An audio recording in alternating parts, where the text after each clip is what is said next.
ফুটপাতে visiting card ছড়িয়ে খদ্দের সংগ্রহ করার অভিনব বিজ্ঞাপনের আইডিয়াটা দারুণ হলেও যৌন লালসার শিকার হচ্ছে সবচেয়ে বেশি শিশুরা।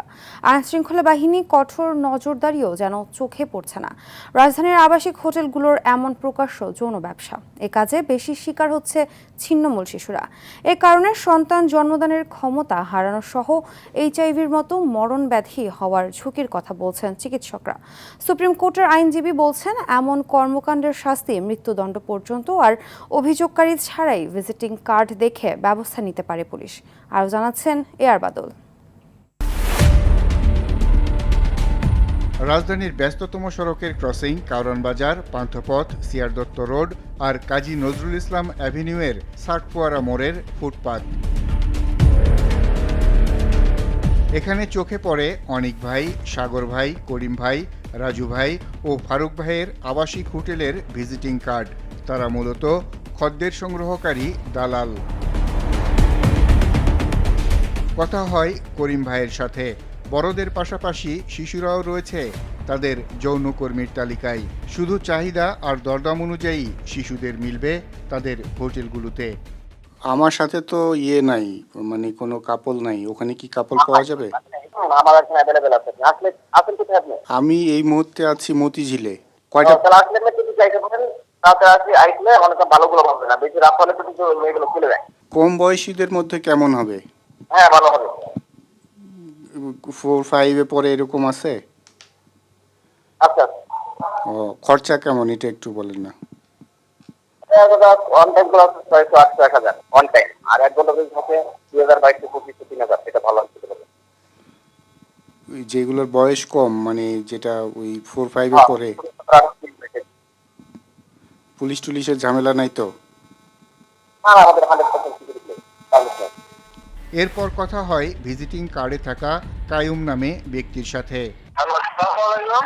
ওয়ালাইকুম সালাম। কাইয়ুম ভাই? কায়েম ভাই বলছিলাম। আচ্ছা, ওই যে আপনার একটা কার্ড পেলাম আর কি, কার্ড পেয়ে একটু ফোন করলাম। হ্যাঁ ভাই বলেন, কোন জায়গা থেকে বলতেছেন ভাইয়া?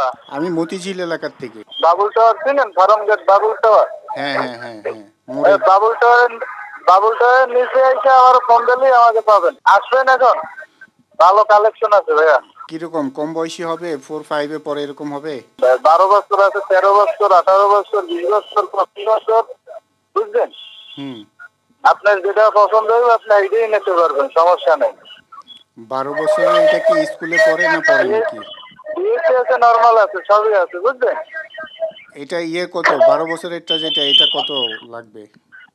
ভাই আগে আসেন, আইসা দেখেন। আমাকে মানে পার্সোনাল তো এগুলো, বুঝলেন? ফ্যামিলি এবং কলেজের এগুলো রাস্তার গুলি না ভাই, বুঝলেন? কারণ ওখানে অনেকগুলো ফোন দিছে আমাকে, আপনার ওই মতি হাতির দিন থেকে, বুঝলেন ভাইয়া? হ্যাঁ হ্যাঁ। তা তো ওখানে তো মনে করেন আছে, মনে করেন বাইরে মানে ওখানে দাঁড়ায় দাঁড়ায় মনে করেন কাজ করে, আর সেগুলো না ভাই, বুঝলেন? না, বুঝছি। তো ওদিকে তো মনে করেন ওই রাত্রেবেলা কাজ করে, মনে করেন দাঁড়ায় দাঁড়ায় কাজ করে, ধরে 100 টাকা, 200 টাকা, 300 টাকা, সেগুলো না ভাই। আচ্ছা, আপনি একটু রেটটা বললে আমার টাকা ওইভাবে নিয়ে আসবো আর কি, মানে যেটা হচ্ছে কম বয়সী, মনে 12 করেন বছর। আপনার, হ্যাঁ ঠিক আছে, আপনি সাথে যাবেন না ঘন্টা না নাইট? ঘন্টা করলাম, ফুল নাইট না।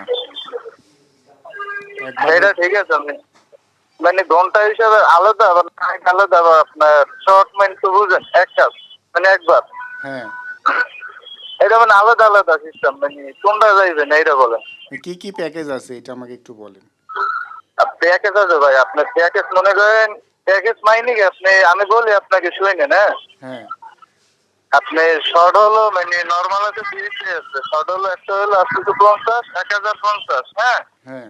এবার হলো ঘন্টা, ঘন্টা হলো 2050, 2250। নাইট আছে 3500, 4000 ফুল নাইট। আপনি যেটা খুশি সেইটা নেয়া কাজ করতে পারবেন, কোনো সমস্যা নাই ভাই। এই যে যেটা কম বয়সী 12 বছর যেটা, ওইটারও একই রেট? একই রেট ভাই। ওই আছে না, মনে করেন আপনি আসেন, মানে আইসা দেখে পছন্দ করবেন। এই একটু বিয়েতে নর্মাল আছে, বুঝলেন? কিছু কিছু মেয়ের আছে মানে অফিসের, মানে কোম্পানির যেটা রেট একটু বাড়তি থাকে, বুঝলেন? হ্যাঁ হ্যাঁ। ওইটা না আসলে না, মানে চয়েস করতে হবে। এই পরে কথা বলবো ভাই, বুঝেন না? ইয়ে তো ছবি টবি তো নাই, আর ছবি টবি আছে? না ভাই, আপনি আমার কথা বুঝেন ভাই, এগুলো এলাও না ভাই, ছবি মনে করেন ওগুলো এলাও না, কারণ এখানে আজকে যে মেয়েটা পাইবেন না ওটা আবার কালকে পাইবেন না ভাই, বুঝছেন? কালকে আবার অন্যগুলো আসবে। আচ্ছা আচ্ছা, এমনি পুলিশ টুলিশের ঝামেলা নাই তো? না না ভাই, এটা আপনার লাইসেন্স করা, এখানে কোনো সমস্যা নাই। সমস্যা যদি হয় এলো আমাকেও সমস্যা ভাই, ও, বুঝেন না? হুম হুম, হুম। এখানে মনে করেন আপনি যদি কি করতে পারেন, কি করতে আমিও করবো আপনার লোক, হ্যাঁ সেটাই। এখানে আমিও থাকি। হুম হুম। এই আচ্ছা এখানে আর এখানে কোনো সমস্যা নাই ভাই, বুঝলেন? এখানে আপনার এটা লাইসেন্স করা ভাই। ঠিক আছে। আচ্ছা আমি রওনা দেওয়ার আগে আপনাকে কল দিব, ঠিক আছে ভাই? তো ভাইয়ের নাম কি ভাই? নাম্বারটা চেক করে রাখতাম। হ্যাঁ, আমার নাম আব্দুর রহিম। আচ্ছা ঠিক আছে, তো আসলে ফোন দিয়ে আজকে আবার ভালো কালেকশন আছে ভাই, বুঝলেন? ঠিক আছে ঠিক আছে। আচ্ছা দেখবেন যে যদি পছন্দ না হয়, ভালো না হয়, দৌড়াদৌড়ি নাই ভাই, না চলে আমার ওই যেতে যে পারবেন, বললাম না, সমস্যা কম নেই। বয়সী লাগবে আর কি, ওই যেটা ওই হ্যাঁ যে। হ্যাঁ, আপনি আছে, সবই আছে ভাই, বললাম তো। ঠিক কম আছে বয়সী আছে, বললাম তো, 12 বছর, 13 বছর, 18 বছর, যেটা লাগে। ঠিক আছে। তবে একসাথে একসাথে বড় থাকছে, যেটা ভালো লাগবে ওইটা নেবেন, হুম হুম, হুম। বুঝলেন না? ঠিক আছে ঠিক আছে। আর পছন্দ না হলে চলে যেতে পারবেন, ওই যে জোরাজোরি ভাই আইসেন কাম করা লাগবে এমন কোনো কথা নাই ভাই, আচ্ছা বুঝছেন ভাই? আচ্ছা আচ্ছা, ঠিক আচ্ছা আছে। ভাই, ওকে ওকে, আল্লাহ হাফেজ। তো আজকে আসবেন? আমি দেখি যদি আসি তাহলে ফোন দিবনি আপনাকে, আচ্ছা নাম্বারটা। সমস্যা নাই, রাত দিন 24 ঘন্টাই আছে ভাই। ঠিক আছে ঠিক আছে। ওকে ভাই, থ্যাংক ইউ। এটা আপনাদের হোটেলের নাম কি? এখানে খালি আবাসিক হোটেল লেখা। হোটেলের নাম আমরা কার্ডে দিই না, এটা আপনার ওই যে বাবুল টাওয়ার চিনেন না? হ্যাঁ হ্যাঁ হ্যাঁ। বাবুল টাওয়ারের পাশে, এটা হচ্ছে খুশি বাংলা। আচ্ছা আচ্ছা।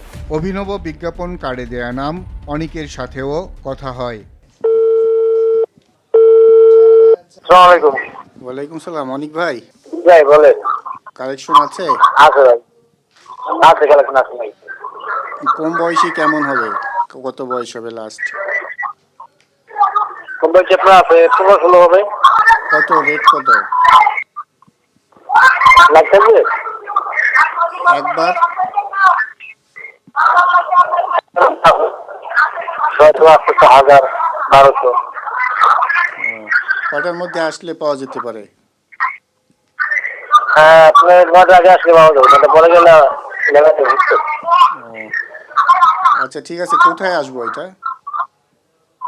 আপনার লোক আরামকে করে আল্লাহকে হসপিটালের পাশে আমাকে বিলি, বুঝছেন? আল্লাহকে হসপিটালের সামনে এসে কল দিলি হ্যাঁ হবে কি? আচ্ছা আচ্ছা ঠিক আছে। আপনাদের হোটেলের নাম কি? আবাসিক হোটেল? এই আবার বছরের পর বছর প্রকাশ্য বিজ্ঞাপন দিয়ে চলছে শিশুদের দিয়ে যৌন ব্যবসা। ফ্রিডম ফান্ড এবং পপুলেশন কাউন্সিলের গবেষণা বলছে, ঢাকাতেই ছিন্নমূল প্রায় 5,000 সহ পতিতালয়গুলোতে 700 শিশু এই যৌন ব্যবসার শিকার হচ্ছে। ফুটপাতে ভিজিটিং কার্ডের বিজ্ঞাপন বলছে এর সংখ্যা আরও বেশি। তবে শিশুদের দিয়ে যৌন ব্যবসার প্রতিরোধে কাজ করছে রেড অরেঞ্জ নামক প্রতিষ্ঠান। বাংলাদেশে যৌনপল্লী থেকে শুরু করে ব্যক্তিগত বাড়িঘর, হোটেলে, গলিতে, রাস্তার আড়ালে আবডালে চলছে শিশুদের প্রতি বাণিজ্যিক যৌন শোষণ।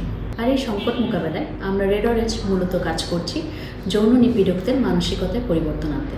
আমি এখনও শিশু ক্যাম্পেইনের মাধ্যমে আমরা কাউকে দোষী বা অপরাধী সাব্যস্ত করছি না, বরং বলছি যে চাইলেই পরিবর্তন শুরু হবে আপনার মাধ্যমে। আপনিই পারেন বাণিজ্যিক যৌন শোষণের ভয়াবহতা থেকে শিশুদেরকে রক্ষা করতে। বিশেষজ্ঞ চিকিৎসকের মতে এ ধরনের ঘটনায় মরণব্যাধিতে আক্রান্ত হওয়ার সম্ভাবনা রয়েছে। শিশু তো হলে যে ছেলেও আছে মেয়েও আছে, মেয়েরা বেশিরভাগই শিকার হচ্ছে ছেলেদের, ছেলেরাও কিন্তু হচ্ছে। মানে মেয়েদের ক্ষেত্রে দেখা যাচ্ছে সেই মেয়েটা বড় হলে বন্ধ্যাত্ব থেকে শুরু করে জরা, ক্যান্সার, বিভিন্ন ধরনের কিন্তু তার শারীরিক সমস্যা, মানসিক সমস্যা তো আছে, শারীরিকভাবে সে কিন্তু অক্ষম হয়ে যাচ্ছে, সে দেশের জন্য কোনো উন্নতি মানে করতে পারছে না, এবং দেশের জন্য একটা বোঝা হয়ে যাবে, আর্থিক একটা আমাদের সমস্যা দেখা দেবে। আর ছেলেদের ক্ষেত্রে কী হচ্ছে, ছেলেদের ক্ষেত্রে কিন্তু শারীরিক সমস্যা দেখা দিচ্ছে, এইচআইভি এসছে, আক্রান্ত হচ্ছে, বিভিন্ন ধরনের জটিল রোগে কিন্তু আক্রান্ত হচ্ছে, সেটা যৌনব্যাধি রোগগুলো অনেকগুলো কিন্তু আমাদের আছে, এসটিডি, সেগুলোর মধ্যে আক্রান্ত হচ্ছে। সেই মানে ছেলেটাও কিন্তু পরে দেখা যাচ্ছে, সেও কিন্তু আর তার যদি মানে বাচ্চা জন্ম মানে সে তাহলে যে যখন বিয়ে হবে তখন সে মানে একটা মেয়ের গর্ভে বাচ্চা দিবে, সেটা কিন্তু সে পারছে না, তার মধ্যে বিভিন্ন ধরনের রোগ বাসা বাঁধবে, তখন কিন্তু সে বাচ্চা মানে জন্ম দেওয়ার তো তার ক্ষমতা নেই, কিন্তু তাকে তো মানে একটা মেয়ের মাধ্যমে মানে বাচ্চাটা দিতে হবে, সেটা কিন্তু সে কিন্তু যেতে পারবে না, তার অ্যাডজাস্ট মেয়েদের ডেভেলপ করতে পারে, বিভিন্ন ধরনের কিন্তু তার সমস্যা দেখা যেতে পারে। তো শারীরিক সক্ষমতা তো একটা বিষয় আছে, সেটা কিন্তু না থাকতে পারে। সব কিছু মিলে ছেলে মেয়ে দুজনের জন্য কিন্তু অবশ্যই খারাপ। একটা তো হলো যে সামাজিকভাবে সে অন্যায় কাজ করছে, আইনত অপরাধ, আর একটা হলো যে শিশু অবস্থায় একটা শিশু ছেলে মেয়েকে তাদেরকে ধ্বংস করে দেওয়া হচ্ছে। এটা একদম সবচেয়ে হলো খারাপ একটা কাজ, জঘন্যতম কাজ। এটা অবশ্যই আইনের আওতায় এনে রাষ্ট্রের মধ্যে কিন্তু এটাকে সমাধান করতে হবে, এবং যারা কাজগুলো করছে আমাদের উচিত হলো সবারই যার যার জায়গা থেকে শিশুটাকে রক্ষা করার, এটা সবারই দায়িত্ব। সুপ্রিম কোর্টের আইনজীবী বলেন, শিশুদের দিয়ে যৌন ব্যবসার সর্বোচ্চ শাস্তি রয়েছে। যেখানে বাণিজ্যিকভাবে যৌন শোষণ চলছে, অর্থাৎ সেটাকে কিন্তু আর শুধুমাত্র শিশুর উপর হওয়া নিষ্ঠুর অপরাধ হিসেবে বিবেচনা করা যায় না। এটা কিন্তু হচ্ছে যে একেবারে ধর্ষণ। নারী ও শিশু নির্যাতন দমন আইন 2000-এর 7 ধারায় পাচার, শিশুদের বা নারী বা শিশুকে পাচার করার শাস্তি সম্পর্কে বলা হয়েছে। এবং একই আইনের 9 ধারায় এই যে ধর্ষণের সংজ্ঞাগুলো দেওয়া হয়েছে, এবং যদি কোনো শিশুকে কোনো ধরনের যৌন কাজ করতে, পতিতাবৃত্তি করতে বাধ্য করা, অথবা কোনো ধরনের পতিতাবৃত্তিতে উৎসাহিত করা, অথবা তাকে কোনোভাবে পাচার করে এই ধরনের কাজ করতে বাধ্য করা হয়, সেই ক্ষেত্রে একই আইনের 9 ধারা অনুযায়ী যাবজ্জীবন কারাদণ্ড কিংবা মৃত্যুদণ্ডের বিধান রয়েছে। এছাড়া শিশু আইন 2013-তে কিন্তু যে গার্ডিয়ান থাকবে, অর্থাৎ শিশুর পিতামাতা অথবা যার কাস্টডিতে শিশু থাকবে, সেই অবস্থাতে যদি শিশুকে এই ধরনের কাজে বাধ্য করা হয়, তারও শাস্তির বিধান রয়েছে। অর্থাৎ তার যে লিগ্যাল গার্ডিয়ান হবেন, কাস্টোডিয়ান হবেন, তারাও এখানে শাস্তির আওতায় আসবে। বলেন, এমন অপরাধে অভিযোগকারীর দরকার নেই। আইন শৃঙ্খলা বাহিনী চাইলেই ভিজিটিং কার্ড দেখে ব্যবস্থা নিতে পারেন। প্রথমত এটা বৃদ্ধির কারণ, অন্যতম কারণ হচ্ছে দুইটা। এক হচ্ছে মানুষের অমানবিক অরুচিকর চাহিদা, যেটা একটা শ্রেণীর মানুষের আছে, তাদের চাহিদা পূরণেই কিন্তু এই ধরনের কার্যকলাপগুলো বাড়ছে। দ্বিতীয়ত হচ্ছে অনেক ক্ষেত্রেই দেখা যাচ্ছে শিশুদেরকে এই ধরনের কাজ করানো হচ্ছে মূলত পর্ন সাইটে বিভিন্ন ধরনের ভিডিও তৈরি করার জন্য। এই পর্ন সাইটে অনেক সময় দেখা যায় যে শিশুদের, কম বয়সী নারীদের বিশেষ একটা চাহিদা থাকে। তো এই যে পর্ন সাইটে যে ভিডিওগুলি অনেক সময় আমরা ভাইরাল হতে দেখি, এটাও কিন্তু পর্নোগ্রাফি নিয়ন্ত্রণ আইন এবং সাইবার সুরক্ষা আইন অনুযায়ী অপরাধ। এগুলো মূলত বাড়ছে প্রশাসনের অদক্ষতা এবং উদাসীনতার কারণে, এবং অনেকাংশেই জানা যায় যে প্রশাসন আসলে এগুলো দেখেও দেখে না। কারণ এই কার্ডগুলো যখন পড়ে থাকে, এই কার্ডগুলো নিয়ে কিন্তু রাষ্ট্র ব্যবস্থা নিতে পারে। এখানে অভিযোগকারীর কোনো প্রয়োজন নেই। রাষ্ট্র নিজেই, যেহেতু এখানে ধর্ষণের মতো, নারী বা শিশুকে ধর্ষণের মতো গুরুতর বিষয় জড়িত, এখানে একটা শিশু তো নিজে নিজে যৌনকর্ম করতে চাইলেও হবে না, কারণ এখানে তার সম্মতি দেওয়ার সুযোগই নাই। এবং একটা শিশু কিন্তু নিজে নিজে এই রাস্তায় চলে আসে, তাও কিন্তু না। সাধারণত দেখা যায় কোনো যৌনকর্মী তার মা ছিলেন, তাদের শিশুকে অথবা অন্য কোনো শিশুকে পাচার করে, ব্ল্যাকমেইল করে বাধ্য করা হয়। এক্ষেত্রে প্রশাসনের যে উদাসীনতা, সেটা আসলে খুবই গুরুতর অপরাধ। কারণ এখানে যাদের যেই এরিয়াতে যারা দায়িত্বে আছেন, কনসার্ন অফিসার ইনচার্জ অথবা যেই বিভিন্ন ক্যাডার অফিসাররা আছেন, আইন শৃঙ্খলা বাহিনীর সদস্যরা আছেন, তারা যদি এগুলো দেখে না দেখার অভিনয় করেন, অথবা এগুলো থেকে যেগুলো আমরা জানতে পারি, অনেক সময় অভিযোগ আসে যে তারাও এখানে বিভিন্ন ধরনের পার্সেন্টেজ পেয়ে থাকে। অভিযোগগুলো কিন্তু অত্যন্ত গুরুতর। এগুলো আমার মনে হয় আরও ভালোভাবে দেখা দরকার, যেখানে আসলেই তাদের ইনভলভমেন্ট আছে কিনা, থাকলেও তাদেরকেও আসলে শাস্তির আওতায় আনা প্রয়োজন। আইন শৃঙ্খলা বাহিনীর চোখের সামনে এমন গুরুতর অপরাধের জরুরি পদক্ষেপ দরকার বলে মনে করেন সংশ্লিষ্টরা। আর বাদল, RTV, ঢাকা।